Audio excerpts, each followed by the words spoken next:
Stephen Kunjumon എന്ന YouTube ചാനലിലൂടെ എന്നെ കണ്ടുകൊണ്ടിരിക്കുന്ന എല്ലാ ദൈവമക്കൾക്കും ഒരിക്കൽ കൂടെ വേഗം വരുന്നവനാകുന്ന യേശുക്രിസ്തുവിന്റെ നാമത്തിൽ എൻ്റെ സ്നേഹവന്ദനത്തെ അറിയിക്കുന്നു. പൗലോസ് തെസ്സലോനിക്ക സഭയ്ക്ക് ലേഖനം എഴുതുമ്പോൾ ഇങ്ങനെ പറഞ്ഞു, ഞങ്ങൾ പ്രസംഗിച്ച വചനം നിങ്ങൾ കേട്ടു, അത് മനുഷ്യൻ്റെ വചനമായിട്ടല്ല, സാക്ഷാലാകുന്നത് പോലെ ജീവൻ്റെ വചനമായി നിങ്ങളതിനെ കൈക്കൊണ്ടു.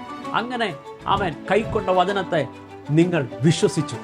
ആ വചനം നിങ്ങളിൽ വ്യാപരിച്ചു. 1 കേട്ടു, അവൻ 2 അതിനെ സ്വീകരിച്ചു, അതിനെ കൈക്കൊണ്ട്, 3 അതിനെ വിശ്വസിച്ചു. മനുഷ്യൻ്റെ വചനമായിട്ടല്ല, അവൻ ദൈവത്തിൻ്റെ വചനമായിട്ട്, ദൈവ ശബ്ദമായിട്ട് അതിനെ കേൾക്കുകയും വിശ്വസിക്കുകയും അവൻ കൈക്കൊള്ളുകയും ചെയ്യുന്നതുകൊണ്ട് അത് നിങ്ങളുടെ അകത്ത് പരിവർത്തിച്ചു. ഞങ്ങളുടെ വചനമായിട്ടല്ല, ഞങ്ങളുടെ വാക്കുകളായിട്ടല്ല, മറിച്ച് ഈ ദൈവവചനത്തെ ദൈവശബ്ദമായി നിങ്ങളതിനെ സ്വീകരിക്കാൻ റെഡിയാണെങ്കിൽ കേൾക്കുന്ന ദൈവവചനം നിങ്ങളിൽ പരിവർത്തിക്കുക തന്നെ ചെയ്യും. തീർച്ചയായിട്ടും ഈ സന്ദേശങ്ങൾ നിങ്ങൾക്ക് അനുഗ്രഹമെന്ന് ഞങ്ങൾ വിശ്വസിക്കുന്നു.